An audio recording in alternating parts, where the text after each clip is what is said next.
Olá, pessoal. Professor Carlos Wilker, e vamos começar mais uma aula de História. Quero aqui cumprimentar a nossa intérprete, a Cirlândia, e hoje nós vamos falar sobre a expansão econômica dos Estados Unidos, ali depois da Primeira Guerra Mundial. Lembrem que a gente viu a Primeira Guerra Mundial entre 1914 a 1918 e vimos a Revolução Russa, ocorrida em 1917. Então, este assunto aqui é pós-Primeira Guerra, ok? Então, para situar vocês no tempo, nós estamos aqui no pós-Primeira Guerra. Aqui está o nosso roteiro, né? Ao final temos a nossa curiosidade. Aqui temos um mapa dos Estados Unidos, para você ter uma noção aí geográfica, cartográfica, sobre os Estados Unidos da América. Ok? São 50 estados ao total. Vamos lá.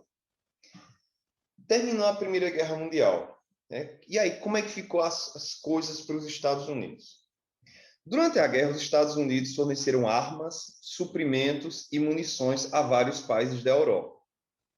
Ou seja, os Estados Unidos entram apenas em 1917 no conflito, ou seja, entre 1914, 1915 e 1916, os Estados Unidos não participava desse conflito, então já tem aí bem menos danos, bem menos percas, né? Não houve combates em território estadunidense, ou seja, mesmo quando os Estados Unidos entram no conflito, não há conflito dentro do território estadunidense. Porque, veja, um conflito dentro de um território, você tem destruição de estradas, pontes, ruas, aeroportos, hospitais, ou seja, a infraestrutura fica afetada, né? Sem falar na quantidade de vidas, principalmente de civis. Mas não há conflito dentro do território estadunidense. Então, mesmo ele participando da guerra, ele vai ter também essa vantagem. Entra já no final da Primeira Guerra Mundial e ainda de quebra não tem conflito dentro do seu território. Após o fim da guerra, o governo estadunidense financiou a reconstrução da economia e da infraestrutura dos países europeus. Ou seja, os países europeus, mesmo os vencedores, vão ter perdido milhões de vidas, vão ter sua infraestrutura toda danificada, sua economia afetada, e aí os Estados Unidos ficam por cima da carne seca. Até então, até recentemente, aí a maior potência do mundo era a Inglaterra. Todavia, após uma guerra com a proporção da Primeira Guerra Mundial, mesmo os países vencedores, eles tinham gasto muito dinheiro, tinham perdido muitas vidas, tinham tido sua economia, sua infraestrutura extremamente afetadas. Então, ele passou a financiar a reconstrução desses países. Inclusive, em 1920, é a época do maior período assim, de exportações, vai ser o ano que os Estados Unidos mais vai exportar. Então, veja que a Primeira Guerra Mundial, né, tristes ironias da vida, traz uma série de vantagens para os Estados Unidos, porque ele tanto fornece armas, munições, produtos, não tem conflito dentro do seu território, e agora ele passa a ser um exportador para países que estão sofrendo as consequências da Primeira Guerra Mundial. A produtividade industrial. O que ocorre com a produção industrial durante a guerra? Né? Vamos por partes aqui. De 1914 a 1922, né, a economia está sujeita às necessidades da guerra. Armas, né, munição, transportes utilizados no conflito. Essa Europa, esses países, eles deixam de serem fornecedores de produtos industrializados para o resto do mundo. Ou seja, porque agora eles estão focados para produtos bélicos, como eu dei os exemplos anteriores. E aí, esses países europeus, eles passam a comprar o que antes eles forneciam, porque agora a produção está mais voltada para a guerra. Então, de repente, aquelas outras coisas que eles produziam, eles agora estão buscando em outros países. E aí, os Estados Unidos tornam-se o grande fornecedor de artigos de consumo bélico e civil para os aliados. Lembra? Tínhamos os aliados, que era ali, nós temos a Tríplice Entente, a Tríplice Aliança. Os Estados Unidos estão do lado da Tríplice Entente, né, que são os seus aliados. E na América Latina, os países aqui da América Latina iniciam o processo de industrialização pelo que a gente chama, entre aspas, de via substituição de importações. Então, esses países da América, eles vão tentar começar a se industrializar e a produzir, e não importar mais tanto. Tudo bem que não vai ser uma produção lá muito grande, porque esses países não vão ter tantas condições. Mas alguns países da América Latina vão começar a se industrializar. Ou seja, isso está, como eu falei, tristes ironias da vida, trazendo vantagens para os Estados Unidos e alguns países aqui da América, sendo que a Europa está voltada para a guerra, sendo que a Europa está gastando dinheiro, está perdendo vidas, está focada na guerra. E aí tem um ponto aqui, né? Vamos ter uma crise de superprodução, mas a gente vai falar sobre isso mais adiante. E aí, nesse período aí, os chamados loucos anos 20, nós temos aqui a sociedade de consumo. Os Estados Unidos tornam-se o grande receptor dos capitais disponíveis no mercado financeiro internacional, que passam a ser investidos. Aí temos aqui 4 pontos. No setor financeiro, né, no crescimento do setor financeiro norte-americano, como bancos, casa de crédito, bolsas. No final da aula a gente vai entender o que são bolsas, ok? Não é bolsa, objeto, ornamento, não. Na agricultura, né, no financiamento do setor agrícola, construção de armazéns para a produção de excedente, por exemplo. Na indústria, no financiamento do setor industrial através de empréstimos a empresas, né? A gente chama de sistemas de crédito. E assim, os Estados Unidos tornam-se o grande fornecedor de empréstimos a países europeus recém-saídos da Primeira Guerra. E aqui, nessa época, nós temos o que a gente chama de o American Way of Life, né? O estilo de vida americano, porque nesse período aqui, os Estados Unidos estão bombando. As pessoas estão comprando, estão consumindo, se tornou o paraíso. Porque os Estados Unidos meio que estão no centro das atenções agora. Ele é o centro do poder econômico no mundo. Os países da Europa ficaram pobres? Não é que eles ficaram pobres, mas eles estão com dívidas, estão tentando se reestruturarem, que vão começar a se reestruturarem novamente. Mas agora os Estados Unidos é o centro das atenções. Os Estados Unidos agora são o ponto central ali do setor econômico. É a grande potência agora. É o país que empresta, é o país que as pessoas querem comprar, é o país que está ajudando os países. Professor, mas o que é que os Estados Unidos ganham ajudando na reconstrução desses países europeus? Ele vai emprestar dinheiro a esses países, ele vai fazer alianças. Então, os Estados Unidos estão na crista da onda aqui. Superprodução e desemprego. A produção industrial após a Primeira Guerra Mundial, nos Estados Unidos, ela vai bombar. Nós vamos ter o desenvolvimento industrial e agrícola dos dois lados do Atlântico. Aí vamos prestar atenção. Vai chegar um momento em que aqueles países da Europa vão começar a se reerguer. Eles vão começar a se reerguer. Então, eles vão começar a produzir, voltar a produzir, como produziam antes, né? Lógico, a passos lentos. Aqueles países europeus vão começar a se recuperar dos danos da Primeira Guerra Mundial. Ou seja, agora nós temos dos dois lados do Atlântico, tanto aqui na América, tanto como na Europa, uma superprodução. Produzindo e produzindo e produzindo. Só que é o seguinte, pessoal. Quanto mais você produz, mais você precisa de gente para consumir seus produtos.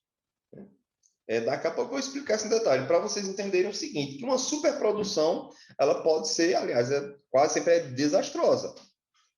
Mas eu não entendi, professor. O senhor está querendo dizer o seguinte, que o fato de a gente produzir demais, sei lá, produzir carros, notebooks, sapatos, se a gente produzir muito, isso é ruim? Sim, uma superprodução, ela pode ser ruim. E a gente vai entender daqui a pouco o porquê. E aí nós temos uma crise financeira, decorrência dos efeitos da Primeira Guerra Mundial. A Europa está em recuperação, lembra que eu falei? Após o conflito de 1924 a 1926, a Europa voltou a se reerguer. Há um retorno da estabilidade, a estabilização parcial da economia europeia no pós-Primeira Guerra Mundial. Capital disponível. Quando eu falo capital, estou falando sobre dinheiro. Okay? Formação de uma massa de capitais disponíveis para investimento no mercado norte-americano. Ou seja, tanto os Estados Unidos como esses países europeus estão produzindo. Né? Os Estados Unidos agora é uma grande potência, que teve muitas vantagens econômicas com a Primeira Guerra Mundial, lógico, perdeu suas vidas, teve alguns gastos, mas né, colocando na balança, teve bem mais vantagens. E aí nós temos agora países produzindo. Né? A Europa começou a se recuperar, como a gente está vendo aqui no slide, e vamos ver onde é que isso vai dar. Isso vai quebrar a Bolsa de Valores de Nova York. E aí vamos com muita calma. Daqui a pouco eu vou explicar para vocês o que é Bolsa de Valores e tudo mais. Vejam se vocês conseguem entender o seguinte. Vamos, já que a gente está aqui em Santa Cruz, ver se vocês conseguem me acompanhar nesse exemplo. Imagine que as fábricas, os fabricos daqui da cidade comecem a produzir muito, muito. E aí vamos supor que sejam produzidos tantos produtos que não há comprador suficiente. E aí começam a sobrar peças. Então imagina assim, imagina aí que você tem sua fábrica e você foi para uma feira, na segunda, você levou 2.000 peças, vendeu as 2.000 peças. Na outra semana, você levou 3.000 peças, vendeu 3.000 peças. Na outra semana, você levou 4.000 peças e só vendeu 2.000 peças. Olha, você já tem 2.000 peças sobrando aí. Na próxima semana, você leva novamente 4.000 peças e só vende 1.000 peças. Você agora tem 3.000 peças sobrando. Veja, isso está acontecendo com você e está acontecendo com vários outros produtores e vendedores. Ou seja, tem peças sobrando. Se tem peças sobrando, vamos voltar para você agora. Você tem sua fábrica e você está com 3.000 peças sobrando. Pergunta, para que você vai querer a mesma quantidade de funcionários? Vamos supor que você tem 50 funcionários. Você quer seus funcionários para produzir, para fabricar as peças. Mas não tem 3.000 peças sobrando? Não está sobrando peça? Se está sobrando peça, você não precisa de mais tantos funcionários. O que é que isso ocorre? Demissão. Porque você não há necessidade de você ter tantos funcionários se, na verdade, tá sobrando peça. Agora, se dissesse assim, olha, a gente não está dando de conta, né? Os compradores estão pedindo, e a gente não está conseguindo acompanhar. Não, mas não é o caso. As peças estão sobrando. E aí você demite. Isso você. E os outros vendedores estão fazendo a mesma coisa, estão demitindo também. Ou seja, você tem um monte de gente demitida. Pergunta: pessoas desempregadas consomem muito? Não. Vejam que é um ciclo. Você produz muito, sobram produtos, isso gera desemprego. Pessoas desempregadas não têm poder para consumir. Vejam que é um ciclo. Isso tem algumas consequências. Desemprego. Repito, você não vai manter uma quantidade de funcionários sem a necessidade. Isso vai gerar um abalo no poder de consumo, já que pessoas desempregadas consomem menos. E você vai gerar uma baixa nos preços. Porque para você conseguir vender aquelas peças que estão sobrando, vamos supor que cada peça fosse 15 reais. Você vai ter que vender por 10, por 5, para ver se você vende. Então, vejam que uma superprodução, quando os compradores não acompanham, porque a ideia é a seguinte, a ideia, para você aí, dono da sua fábrica, é que você, a toda hora, estejam pedindo peças, vocês estejam vendendo peças, mas não, está sobrando peça. Sobrou. Desemprego, abala o consumo, pessoas desempregadas não compram ou compram menos, e você vai ter que baixar os preços. Isso resulta em falências. E é o que vai acontecer aqui. No dia 24 de outubro de 1929, também chamado de Quinta-feira Negra, houve uma quebra da Bolsa de Valores de Nova York, fazendo com que o mundo inteiro entrasse em crise, exceto a URSS. Porque lá a economia era planificada, ou seja, lá o Estado era quem controlava a economia. Aqui nos Estados Unidos prevalecia o liberalismo econômico, ou seja, o livre mercado. O mercado não interferia ou quase não interferia na economia. Lá não. Lá o Estado controlava preços, produtos e tudo mais. Lá é uma economia, lá é um sistema socialista, lembram? Então os países capitalistas são extremamente abalados. Aqueles países que tinham relações com os Estados Unidos foram todos abalados. É um efeito dominó. Para vocês terem uma ideia, em 2020 o Brasil estava numa taxa de desemprego de 12%, que é altíssimo. Durante esse período aí, a Alemanha chegou a ter 44% da população desempregada. Isso é um número absurdo. Então, o que é a quebra? Quebra da Bolsa de Nova York. É quando esse sistema ele vai implodir, ele vai cair, por causa da superprodução, que começou a gerar desemprego, desvalorizou as coisas, abalou o poder de consumo, empresas quebram, enfim, isso tudo por causa da superprodução. Porque está sobrando coisa, tem gente produzindo demais e não tem comprador para tanta coisa. A Grande Depressão, também conhecida como Crise 29, foi uma grande crise financeira que teve início em 1929 e que persistiu ao longo da década de 1930, terminando realmente apenas ali no início da Segunda Guerra Mundial, em 1939. Ou seja, um período de aproximadamente 10 anos de crise. O auge entre 1929 e 1932, que realmente vários países quase uma falência, altas taxas de desemprego, enfim, um caos completo. Vamos entender aqui. Superprodução nos Estados Unidos, né? Temos a lei da oferta e da procura, né? O liberalismo econômico. Vai haver um excedente de produtos, está sobrando produtos industriais e agrícolas, e aí uma queda generalizada no preço dos produtos. Lembram do exemplo da sua fábrica? Se aquelas peças sobraram, você não vai conseguir vender pelos R$ 15 que você vendia. Né? Você vai ter que baixar o preço drasticamente para ver se você consegue vender. Houve uma recuperação econômica da Europa. Após a Primeira Guerra Mundial, entre 1924 e 1926, a Europa começa a retornar à sua produção industrial e agrícola. Vejam, no pós-Primeira Guerra, a Europa está abalada, como eu já falei, mas depois ela vai começar a se recuperar. Redução do mercado consumidor para os Estados Unidos. Os Estados Unidos sofrem com a concorrência com o mercado europeu, porém não reduz produção. Porque agora o Estado europeu, ao invés de só comprar, ele agora produz. Há uma desvalorização das ações na Bolsa de Nova York. Daqui a pouco eu vou explicar para vocês o que é Bolsa de Valores, o que são ações. Superprodução e lei da oferta e da procura. Os preços dos produtos caem porque não há compradores. Resultados, né? Desemprego, falências e quebra de bancos. A quebra da Bolsa de Nova York leva à falência de mais de 4.000 instituições financeiras. Mais de 4.000 instituições financeiras, levando a economia a um completo caos. Aqui nós temos uma imagem que representa, essa imagem que é muito famosa nos livros de história, é uma das fotos mais famosas da história. A fotografia Migrant Mother, né? Mãe imigrante, de Dorothea Lange, apontada pela revista Life como uma das 100 fotografias que mudaram o mundo.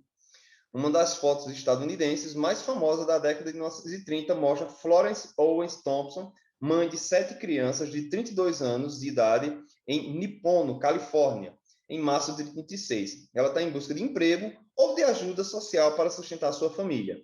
Seu marido havia perdido o emprego em 1931 e morrera no mesmo ano. Essa imagem aqui é uma das imagens mais simbólicas da crise de 29. E aqui temos uma curiosidade. Numa próxima aula, a gente vai continuar esse assunto, viu, gente? A gente vai ver o que foi que os Estados Unidos fizeram para tentar sair dessa crise, mas esse é o assunto para uma próxima aula. Vamos agora para a nossa curiosidade, ou curiosidades. Primeiro, o que é Bolsa de Valores? Bolsa de Valores você pode entender como um mercado. É uma espécie de mercado, um local, por exemplo, aqui no Brasil nós temos a Bovespa, né? Que é a Bolsa de Valores do Estado de São Paulo. É uma espécie de mercado, né? Eu gosto de dar um exemplo de falar que é uma espécie de shopping, né? Uma espécie de shopping, mas ter mercado seria mais ideal, em que lá se compra e vende ações de empresas. Beleza, professor. Eu entendi que Bolsa de Valores é uma espécie de mercado, onde se compra e vende ações. E o que são ações? Ações são a menor parte de uma empresa. Ok? Então, ação é uma parte de uma empresa. E quando eu digo uma parte, não é que é uma parede. Vamos supor o seguinte, vamos supor que uma empresa vale, sei lá, 100 milhões de reais. E você comprou 1% dessas ações. Então, você tem direito a uma parte dessa empresa. É como se você tivesse... Você agora é um sócio e você é dono de uma pequena parte dessa empresa. O que é que acontece? Uma empresa abre o capital, ou seja, são chamadas empresas de capital aberto. Aquelas empresas que colocam nesse mercado, a Bolsa de Valores, ações para serem vendidas. O que são ações? Já expliquei, são pequenas partes das empresas. Uma empresa abre o capital e oferece ações em troca de valores, dinheiro, com quem está interessado. E conclui o negócio pode ser promissor, né? Ou seja, você adquire pequenas fatias do negócio que podem ter rendimento variável. Então, vamos pensar no exemplo. Imagina que eu tenho uma empresa de capital aberto e ela vale 100 mil reais. É um exemplo, 100 mil reais. E aí você comprou 1% das ações. Então, você tem direito a algo equivalente a R$ 1.000. Professor, e quem compra isso, como é que ganha dinheiro? É o seguinte, porque quanto mais minha empresa ganhar valor, mais a sua parte também ganha valor. Então, vamos supor que você comprou uma parte e na época minha empresa custava 100 mil reais. E a galera está custando 500 mil reais. Automaticamente, isso vai valorizar também sua parte. É como se você comprasse um terreno que você comprou por 15 mil reais e de repente agora ele está valendo 50 mil reais. É um investimento. De repente você comprou uma parte por R$ 1.000 e aquela parte agora está valendo 30 mil reais.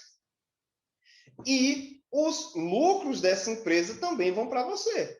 Então, o que for ganho com a minha empresa, né, que agora é sua também, nós somos sócios, só que, lógico, né, tem sócio que é dono de 50% da empresa, tem gente que é dono de 2% da empresa. Existem aqueles sócios majoritários, ok? Então, resumindo é isso, Bolsa de Valores é um mercado em que se compra e vende ações. O que são ações? Partes de empresas que têm capital aberto. E o que é ter capital aberto? São empresas que disponibilizam suas partes para vender. Existem muitas empresas que são assim, que têm, sei lá, 20, 30, 50 sócios, sabe? Um é dono de 2%, outro é dono de 3%, outro é dono de 10%, alguns são donos de 60%. E aí, quanto mais essa empresa for valorizada, estiver sendo valorizada no mercado, mais sua parte vai também ser valorizada. E o que essa empresa ganhar e lucrar, automaticamente você lucra também. Agora também há riscos, porque você faz um investimento. Mas pode ser que essa empresa quebre, pode ser que aquela parte seja desvalorizada. Então, sei lá, você comprou 5% das ações de uma empresa e de repente se descobre um escândalo de corrupção nessa empresa e os sócios são presos. Veja, ela vai ser muito desvalorizada no mercado. E aí você vai ter prejuízo, porque você investiu uma quantia e aquela parte que você comprou agora vale menos. E se essa empresa quebrar, seu investimento também vai para água abaixo. Por isso, a queda da Bolsa de Valores de Nova York foi o que aconteceu. Muitas pessoas começaram a comprar ações, comprar ações de empresas, comprar ações, e de repente, por causa da superprodução, as empresas foram à falência, porque teve desemprego, baixo nos preços, ou seja, aquelas pessoas que investiram, né, que falaram, olha, as empresas estão bombando, então eu vou comprar ações, eu vou comprar 20% das ações daquela empresa, e a empresa quebrou, ou seja, todo o seu investimento foi por brejo, ok? Então, resumindo é isso, hoje foi uma curiosidade um pouco mais extensa, espero que vocês tenham entendido e gostado, e a gente vai continuar na próxima aula e entender como foi que os Estados Unidos, né, como é que eles fizeram para sair dessa crise. Ok, pessoal? Vou ficando por aqui. Até a próxima e aquele abraço.